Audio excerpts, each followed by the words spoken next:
Security Advisor Kuldiep Singh Delhi da Amuk Halhankhiba Haibasi Lamdam Asigi Oibi Singi Washak ni haina Bishnupur Akoiba Apunba Lup ki Vice President Bimola na phongdorakli Bishnupur Bazar da ngarang numidang lup asina sinduna Manipuri gi tungan mamafam da kuki khulai paiba singna chatharakiba kahen ba thong sing asida Security Advisor Kuldiep Singh na tumina yengduna lei haina maral seraduna yaningda ba phongdokpa oina sangsin ki ba khongjang amada phongdokhibani nakalamaramda Ngaikong Kolen Social Welfare Club amasung Youth Club ki thaumising susinduna thaumising asina susinduna Moreda Henba State Force Thazilu amasung kuki khulai paiba singna chatharakiba ka henba thong kaya asda lengak na tumina lesin bayaning di haiba kholau kya galonena miyam gi oiba khongjang amasang sinki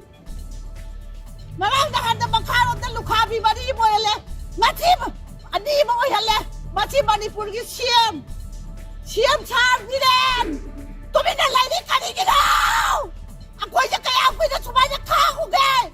kaya akoy na mama bayan da pi bayan di kami ako ja kaya akoy na tagi do ino ba di kami na